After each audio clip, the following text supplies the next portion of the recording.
Okay, we'll start in a minute, but we are 19a. We are on 19b by the Mishnah. The first Mishnah, that is. Wait for Eric to come back in. Good morning, everyone. Even though it's a Monday, whenever I think of Monday, I think of Garfield. What? Garfield. Oh, Garfield. The comic the cat that hates Mondays. But there's no flying pies in here. Thank God. Just go like we should come like Israel, where Sundays jump back into we quick at the Sunday, Right. and there's no Monday. That's the best part of having Sunday, and then there's no more Mondays. Having Sunday as your work week. All right. All right. Okay. Mishnah on the top of 19b on Yutes Amud Beis. The Mishnah says, one goes ahead and makes his sukkah like a hut. Now this if someone goes ahead and makes his sukkah like a hut, and that means it's a V-pointed roof, or you make it like a lean-to and you have a wall, and then you have a wall and you put the sukkah against the wall with one piece of schach going down to the floor. So that's two things. Either it's a teepee style, or it's a wall and you have it as a lean-to and you have your schach leaning down. Rabbi Lazar poisel b'fnei she'en le'gag. Rabbi Lazar says it's possible because there's no roof. There's no, as Rashi writes, Rashi writes that there is no recognizable roof. And the rabbi said, however, that it is permitted. Okay, so that's the Mishnah. The Mishnah is telling us that if you need a recognizable roof, a hut with a point, there is no roof. Or if it's leaning against the wall, again, it's just one slab of schach going from the wall diagonally down to the floor, there is no schach. So says the Gemara. Tana, Moed Rabbi Lazar, Shem Higbia min akarka tefach. Let's say you raise the actual, you raise it off the ground one tefach. So you have, for the first case of the hut, that is, for the hut that goes to the point, again, we're on 19b, and we're about to start the Gemara of the first Mishnah. So if you have the point, but you add one tefach of straight wall over here, or if you add one tefach of a flat part on top, or against the wall, I have the wall over here and I put a tefach flat out, and then I start slanting diagonally, then everyone agrees in such a case, Rabbi Lazar, who said in the Mishnah, it's invalid, he will agree that when you add one tefach, right, then it will be a kosher sukkah. And the reason is at this point, we have a recognizable roof, or you have a recognizable wall. That's all you need. You have to add on a little bit, of course, on condition that it is the right, it has the right size of the sukkah. It's able to contain a person and most of his body and a table. So again, Moed Rabbi Lazar, starting the Gemara on 19a. Tana, the first Gemara, Tana, we learned Rabbi Lazar, as long as you add a tefach to the ceiling, you create a flat ceiling of tefach, or you create a vertical wall of one tefach, it will work. Now, my Tamay Rabbanan, what's the reason, according to the Rabbanan, that is permitted? It seems like the Gemara has an understanding that Rabbi Lazar, who says that it's invalid, it's a pretty good reason. There is no roof. There's no recognizable roof. There's no recognizable wall. So what's the reason for the Rabbanan? The answer is Shipui ha'alim ka'alim damai, that a slanted roof is like a roof itself. That's their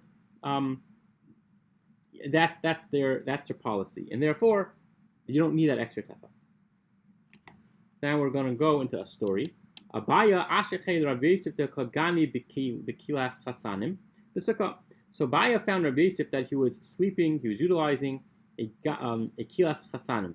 Now a kilas chasanim, we already learned what that was. That is a poster bed that has a point on the top, meaning there's only two poles, and those two poles have a sheet spread over it, so the sheet just goes straight down and it connects as a V on the top, or an upside down V. So now, Amalei Kaman, who do you go like? Rabbi Lazar? Are you pasking like Rabbi Lazar? Now, the reason how we know he's pasking like Rabbi Lazar is in our Mishnah said that a sukkah with a pointed roof is not a sukkah, so that means we can understand that it's not an oil. So therefore, I can understand that if I go and I sleep under such a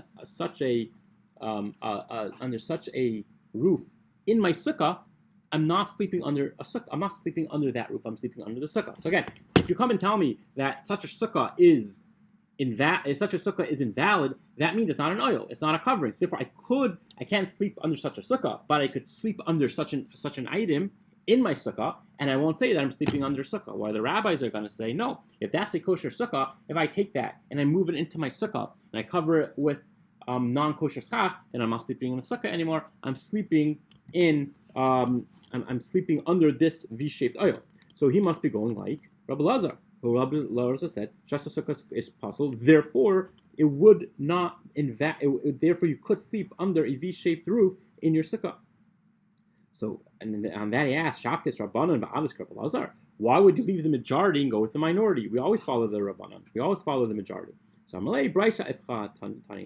Happens to be, I found when I was studying this, I was taught it in a different manner. I was taught it in a different manner. I was taught it the opposite. Rabbi Lazar Machshevacham Paislin. Rabbi Lazar holds that it's kosher, and the rabbis are the one that say that it's invalid. Now on that he asked. So still, Abaya had a kasha on Rav Yosef.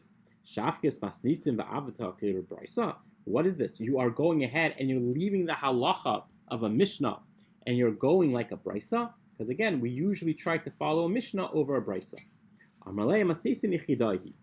Well, I'm sorry to say, he said that Mishnah is a yechidah. It's on its own. The Tanya, because we learned,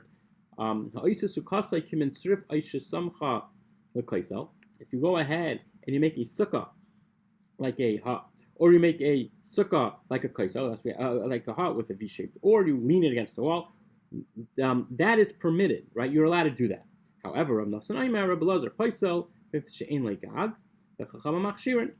such a case, Rav Nassan says that Rabbi Lazar says that it's pasul because there is no gag, and the Chachamim go ahead and say that it's kosher like our Mishnah. That's Rav Nassan. But the rabbis seem to say one is permitted to go ahead and if you look at the first line of this brisa, the rabbis seem to be saying it is permitted to go ahead and make such a sukkah. It happens to be Rav Nassan holds that it's machlekes Rabbi Lazar and the Chachamim. But overall, it seems to say we have one brisa, we have two brisas. One telling us, both are telling us the rabbis, the majority of the opinion say that such a sukkah. Hold on, that's just we have the rabbis that are telling us that such a sukkah. Hold on.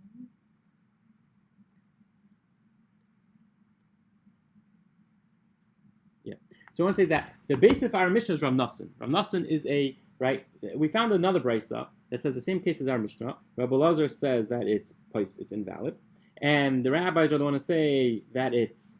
Rabbi Lazar is the one that said it's invalid, and the rabbis are the one that say that it's only Rav Nassan holds. Rabbi Lazar holds that's invalid, like our Mishnah. So he's a single person. Rav Nassan happens to learn that Rabbi Lazar is the one that says it's invalid, but according to at least but Rav Yosef understood it because that's Rav Nassan, but the majority understand that the majority holds that it's possible, as opposed to our Mishnah seems to hold it's one person who understands that the majority holds that it's kosher.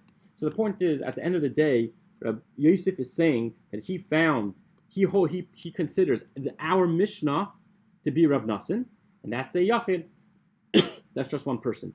Most people hold that it's flipped over. Rabbanan say that it's pasul, it's invalid. Rabbi Lazar don't hold as kosher. Therefore, since he holds that the rabbis hold that it's invalid, therefore it won't invalidate sleeping under such a shaped roof under his sukkah.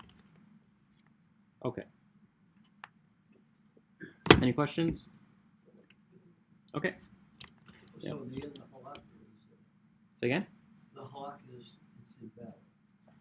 So it seems the halacha, according to this, I'll have to look it up. I'm assuming the halacha would be that it's invalid, perhaps. I'm not exactly sure. But it would seem like it is invalid. No. It would seem. According to stencils, it's the same as the Mishnah. What's the same as halacha? Okay, because that the rabbi said is kosher. That could be, but I'm pretty sure you need a tefach. Says the Mishnah. Yeah, you need the tefach. You need a tefach. Okay, everyone agrees you need the tefach, right? So you do need the tefach. Says the Mishnah. Machsalos kanim. If I have very hard mats, machsalos kanim gedola. If I have very hard mats, machsalos kanim gedola. Now, kanim are usually hard and they're big. So if I have hard mats, if I have mats which are large but they're rough, asal shchiva, and when I was weaving them or creating them, I had in mind to create them to sleep on. Mikabel is tuma. They are mikabel tuma, right? Because I had in mind to utilize them for a use. Now, but since they're mikabel tuma, then of course we understand at this point one cannot go ahead and utilize it for a schach because it's mikabel tuma. Rabbi Lazar says, "Achas ketana, la'achas gedayla asa l'shchiva." Whether a big one, whether a small one, if you make it when you designed it, when you're actually creating it, it was designated to sleep on. Of course, you can't use it for schach because it's mekabel tuma. However, if you had in mind the sichoch, but if you had in mind to utilize it for schach, then everyone agrees that. And then of course everyone agrees that it's for schach because you had in mind to designate it as schach. So that's pretty simple. It seems like whatever you're using, big and small, it depends what you have in mind. The Gemara is going to ask, what's the machlekes? The machlekes really to preface, the really machlekes is that what's stam? What happens if you created a big mat or you created a small mat with no intended purpose? What is the default purpose of these type of mats? And that's what's going to be our question. Is it meant for sleeping on, and therefore you can't use it as a sukkah? Or is the default for a big or a small, which we'll see there's going to be a little difference between the two, is going to be for schach, and therefore I could use it for schach. So the Gemara starts off with a question, that itself is a question. You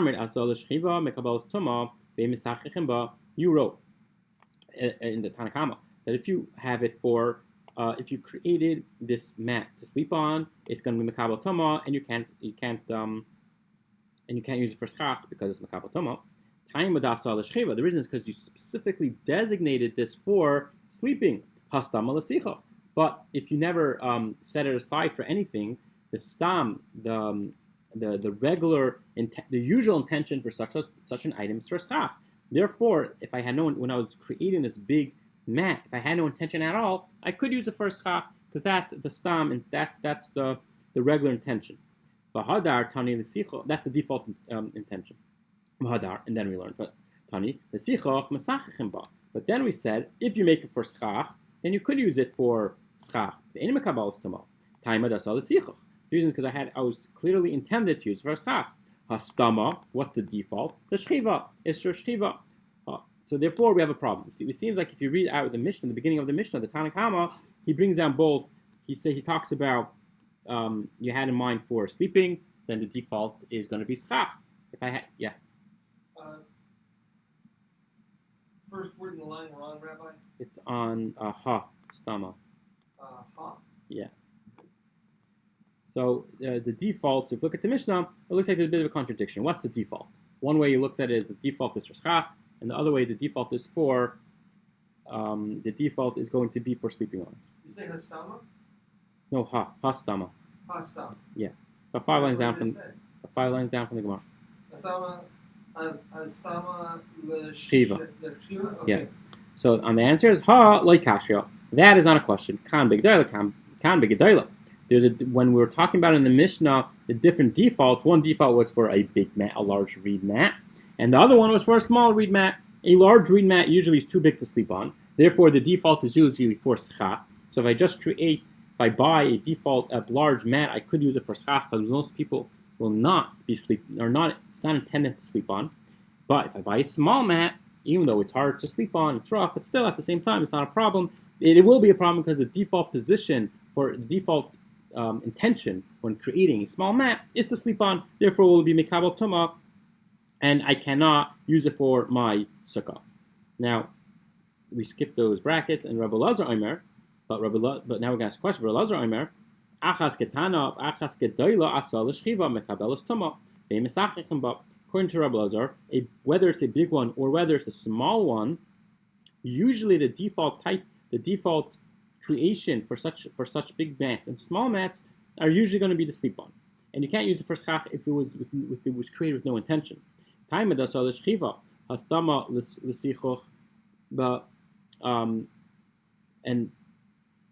And so we see over here that according to Rabbi Lazar, whether the big one, whether the little one, he holds that it's going to be.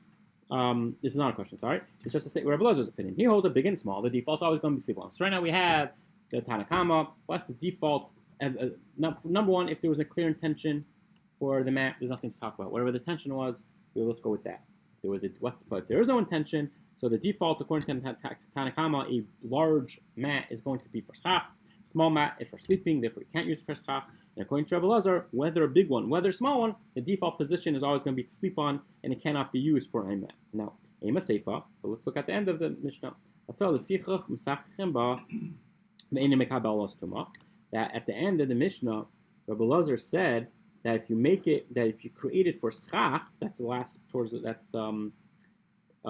line in the Mishnah. That if you make it for schach, you can use it for schach, and it's not mekabel tama. Time das al shchicha hastama l'shchiva. So it seems that according to Rabbi Lazar, if you're just working out from the words of the Mishnah, whenever the Mishnah says there was intention for something, it means that it's really the default for the other thing. That's what he said with the Tanakama. He said that's what he said with Tanakama. The Tanakama said, I wrote in Tanakama that if you had intention for sleeping, then I can't have it for schach, meaning usually the default is for schach. So if you apply that same rules to Rabbi Lazar, it looks like Rabbi Lazar doesn't. You cannot say Rabbi Lazar holds that the big and small is for sleeping, intended for sleeping, because at the very last line of the Mishnah it says if he intended for schach, if he intended it, no, sorry, no, it's not the last line. It was the second last line. That if he intended it for shchiva, if he intended it, according to Rabbi Lazar, had intention to use it for sleeping, then I cannot use it. But usually the default is for schach. So if you apply that, we have a problem. It's not going to. We have a question. It seems like Rabbi Lazar is going to hold that the big is for the biggest for schach, and the small is going to be for sleeping, and that's just like the Tanakama. So if you apply the same rule, it's not going to work out. So El Amarava. So Rav is going to tell us a different way to understand all this. Everyone agrees the default position for a big mat, a large mat, is for schach. Even Rabbi Lazar, right? Till now we were saying that according to Rabbi Lazar, big and small was for shchiva. No, everyone's going to agree. According to Rabbi Lazar, according to Rav's understanding of the Mishnah, everyone agrees big mat equals for schach. Everyone agrees. Ki pligi bekatana. We have a machlekes between the Tanakama, the rabbis, and Rabbi Lazar is when there is by a small mat. This Tanakama savar stam katana l'shchiva. According to the Tanakama, he holds that the default position for a small mat rather, is going to be for sleeping. Rabbi Lazar savar stam katana nami l'sicha.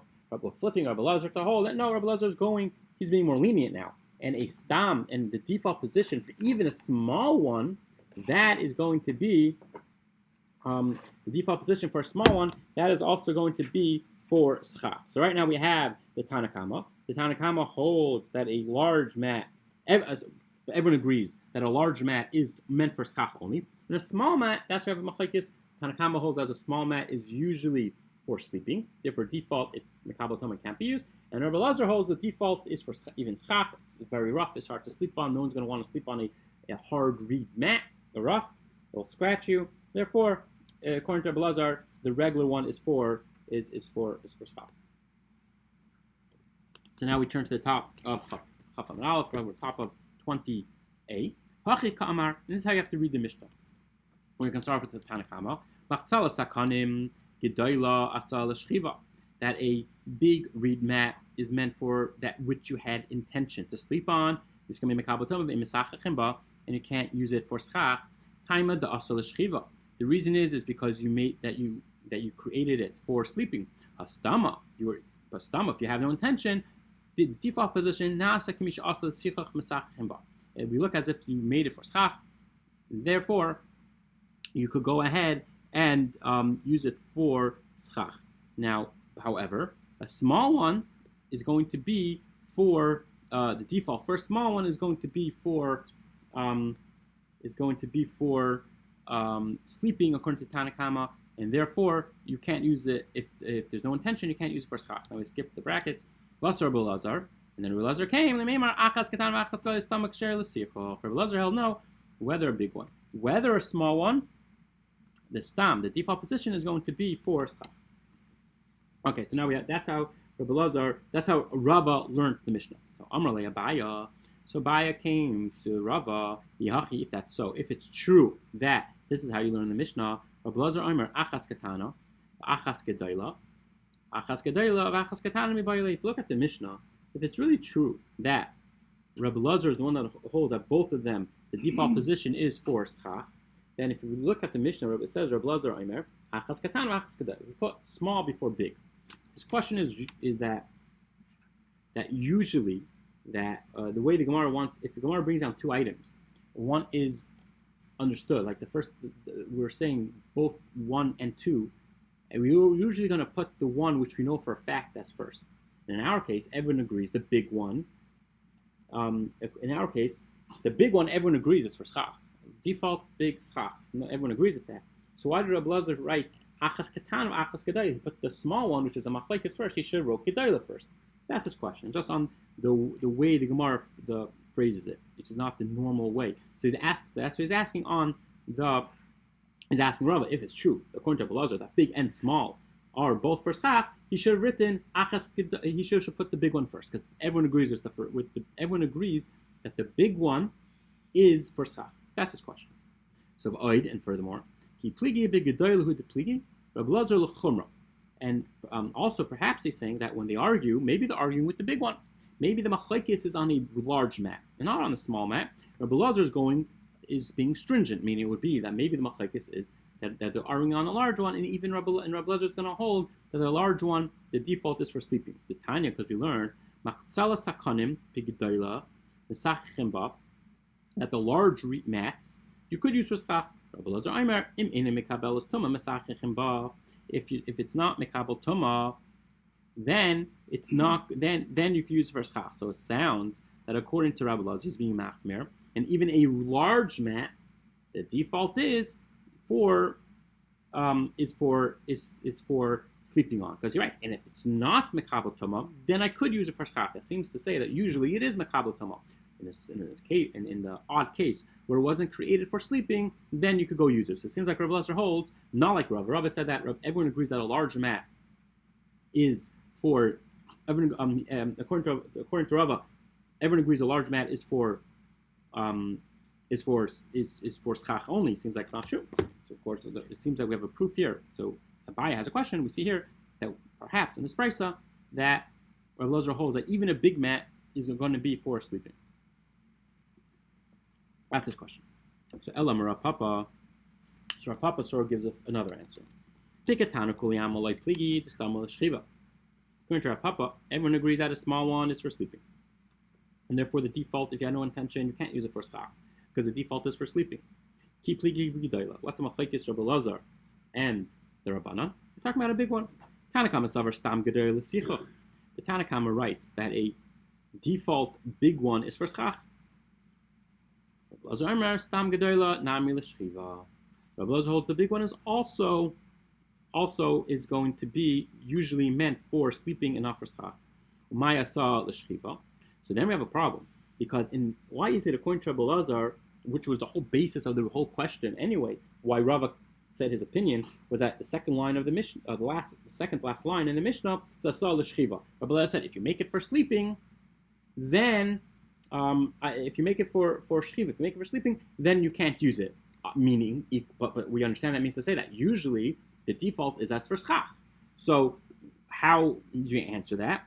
And now if you tell me Rabbi Lazar holds that big and small is for sleeping, it seems like over here he's saying no, that at least one of them are meant for schach and not for sleeping. What he meant to say was that no, you don't have to. That when it said asal shchiva that it was created to sleep on, doesn't mean to say that the default is schach, and unless you make it for to sleep on, it's going to be invalid for your sukkah. Rather, meant to say is the default position is to use a mat to sleep on. So we come out, we have Machlekes, according to Rava. Rava holds that we have Machlekes, how to understand the argument of our Mishnah. We have Rava. Rava holds that everyone agrees that a big mat is default for schach. The argument is in a small. According to Rava, everyone agrees that a large mat is for the default is for schach, and unless you have intention, otherwise it's going to be valid. And the argument is in a small mat. The Tanakama hold that a small mat is invalid unless because it's usually meant for sleeping. Therefore, it's invalid until I have an intention for schach. Rabbi Lazar holds the opposite, that a big and small is always meant for schach, so it's valid unless I thought different. And then we had Rav Papa. Rav Papa held that a small mat everyone agrees is for sleeping, and therefore unless I have a different opinion, a different intention, it's invalid. And the Tanakama held that a big mat is default for schach. And Rabbi Lazar held that a default is also for sleeping, and therefore it's always going to be invalid unless I had a different opinion. Any questions? All right. So now we're up to Tana Rabbanan. There's about right in the middle of 28. Last one line is Machzalas. Tana Rabbanan. Machzal Shifa Vishal Gemi. That these are types of soft grass. Gedoyla Mesachim Ba. That if they're large, you could go ahead and use them for schach.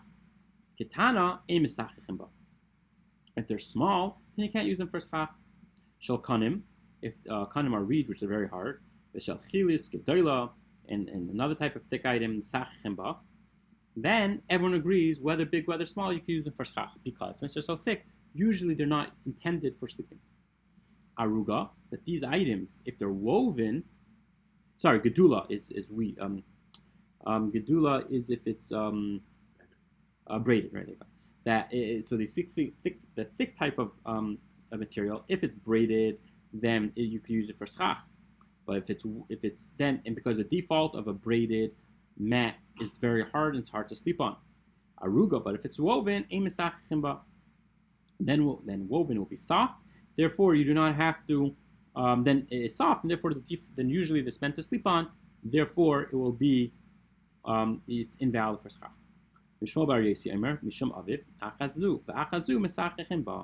Even the woven one, which we said is soft, and therefore people sleep on it, but still he held that the woven one is still very hard, and therefore it's not meant to sleep on. Fine. And Rav Daisa agreed with Rabbi Shmuel that the hard material, whether woven, whether braided, still people don't sleep on. Therefore, is permitted. The default is for schach. Therefore, it's permitted. Tanan Hasam, we learned over there.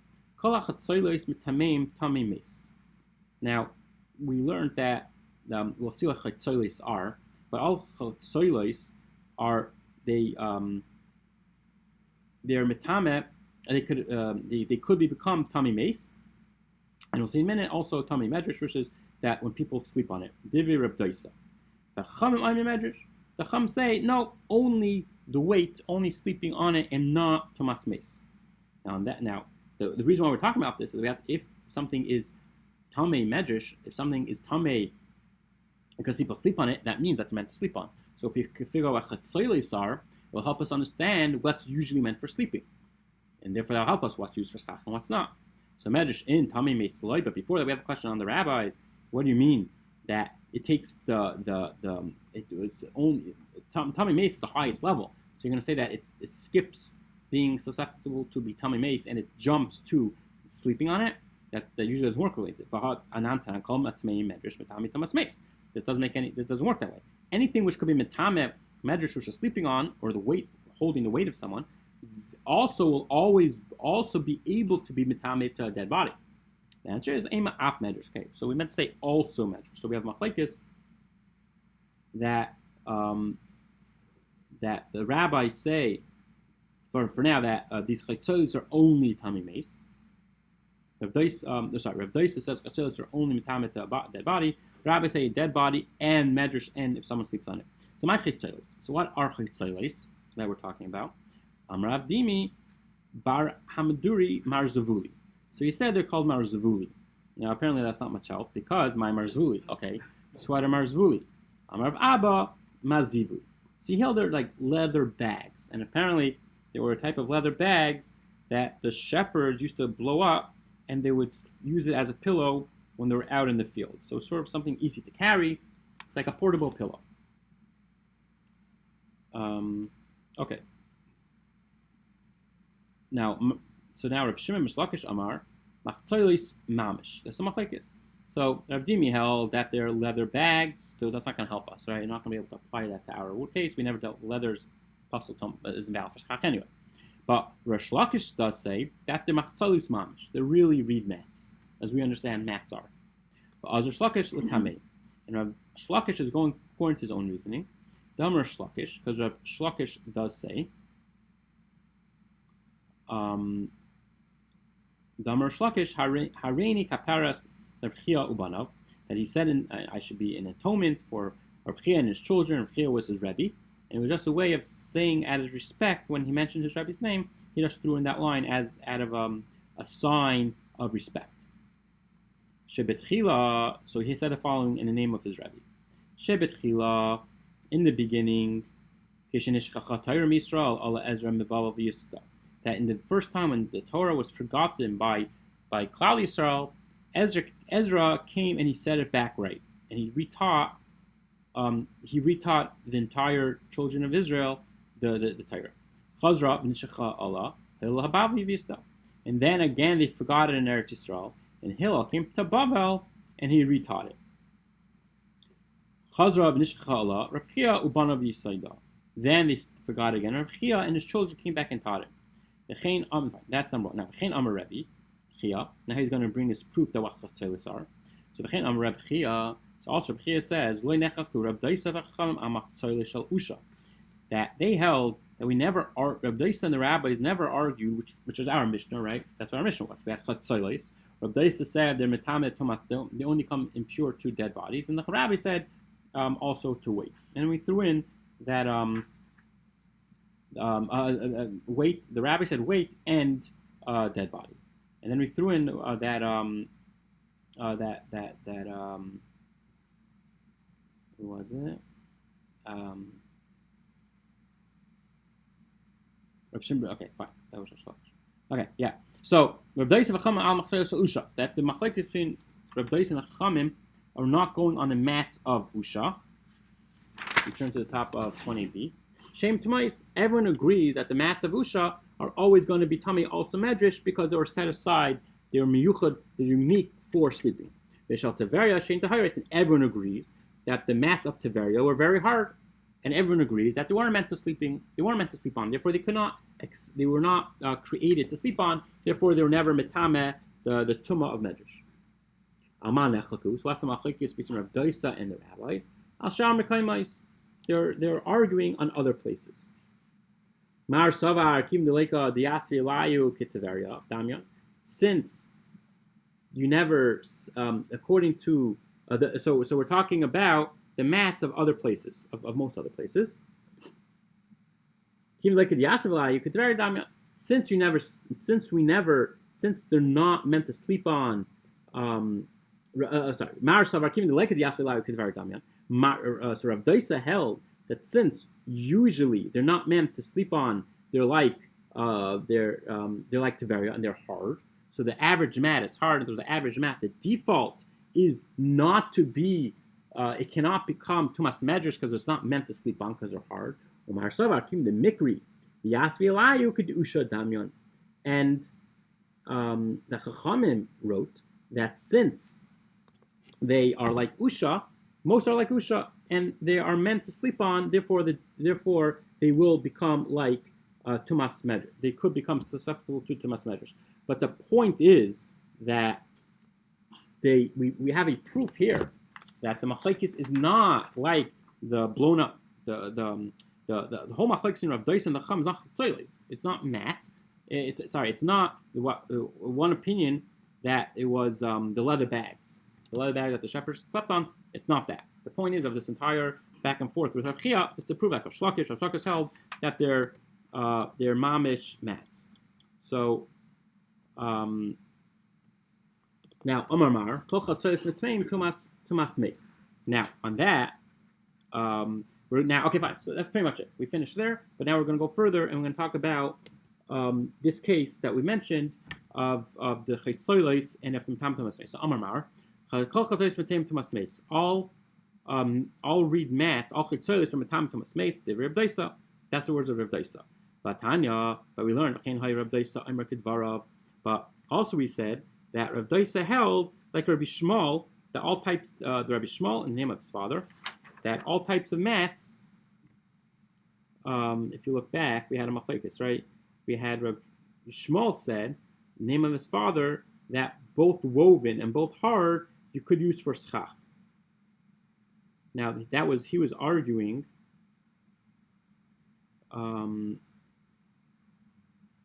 You could have schach. So if Rabbi Daisa held,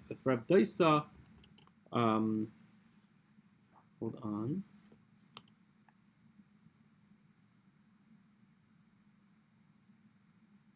Yeah. So his question more is that if Rav Daisa held that they become Tumas Meis, so then how could it be that he also holds? That's what we said. Amar Kol Chizm Tam Tumas Meis. That's Rav Daisa. The Rav Daisa Vatanya V'chein Rav Daisa Amar Kedvar. That Rav Daisa also agreed to Rabbi Shmuel that they could become Tumas Meis. But how could they become Tumas Meis if they're just mats? Schach can't be metamet to anything, right?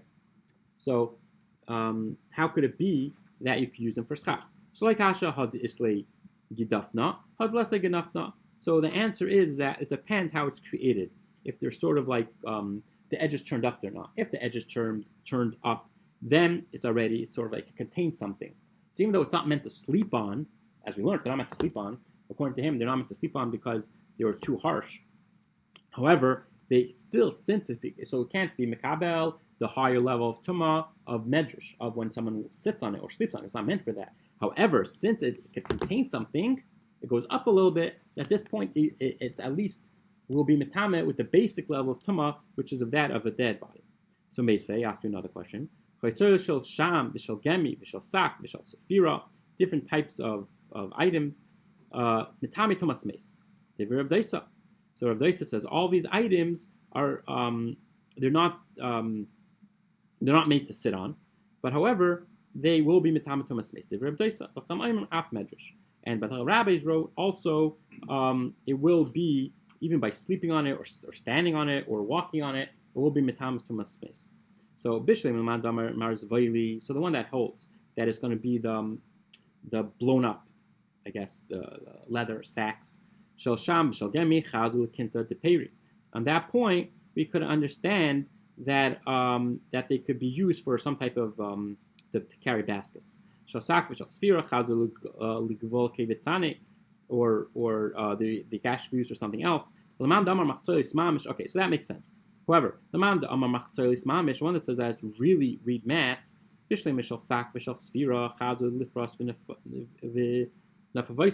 then one of these items could be used to sift. It's fine enough that it could be used to sift flour. What is it fit to be used for? So Rabbi Daisa said that there are some type of items that are, he gave a whole list of 4 different items. So we have a problem trying to find that why is it that the mats are, what could you utilize with these chaytzolos? So the answer is, what is it going to be used for? It's, you're able to use it to cover the vats of beer. So therefore we found a use according to Rabbi Daisa, that he said he brought down chaytzolos, and chaytzolos to mean mats. We just have a problem trying to fit in whatever the reason is. If it means if it becomes leather, if it's a leather sacks, then it's fine. However, if it's mats, we had a whole question what it's going to be used for, but we found its use. Okay, we can try to finish up. Ikidamri bishlim l'man machzelis mamish shel. Ikdamri, different way to say all this. Bishlim mandamar machzelis mamish. One that says it's really mats. Shasham v'shel gemi, but again, 2 different type of items. Chazul as in yasa, it could be used to cover vats of beer. Shasak v'shel sfira, chazul parasi v'nefiyah vasa. It could be used to sift. Alaman damar marzvaili, but the man damar that says that it's going to be that it means the leather sacks that they slept on. That if it's going to be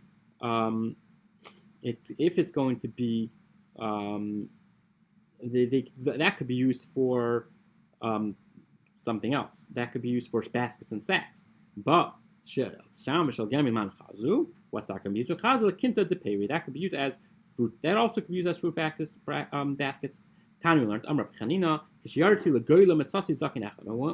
When I went to exile, meaning Bavel, I saw an old man. He said, he said that one may use a mat on the sukkah of a roof. Okay. When I came to Rabbi Shua, my father's brother, meaning my uncle, he agreed to him. But that's on condition there's no upturned edge. Again, as we said, that's how we explained it. Mats are considered okay. So Rab Daisa, way back, or whatever, not way back, but over here when we kept saying Rab Daisa holds, it seems like everyone holds that they could be susceptible to masmeis. They could become tummy they could become impure from a dead body. How could that be possible? We said mats could be used for a sukkah. That we explained because there's an upturned edge. So this all agrees with that idea that mats could be used as long as they fall in the right category. They're created as long as they had a mind for schach, or they're in the category that the default is for schach. They could be used, but on condition there's no upturned edge. Amar Ula said, "Hine b'dyaso the bnei machuza." They are a type of mats that the bnei mechuzia were that the residents of Chuzia did use. Il male kir shalahen mesachem buhu.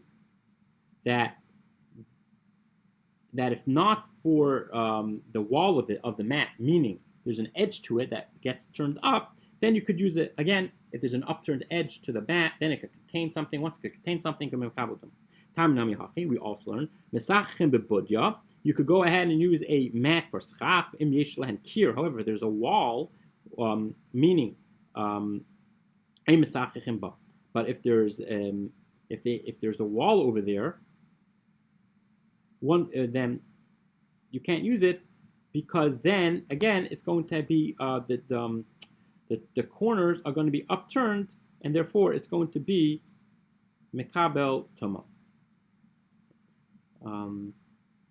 Meaning, again, it's very thick, and it's going to be a vessel that could actually contain something. Okay, Hajun Alacha Sukkah. We're going to end there.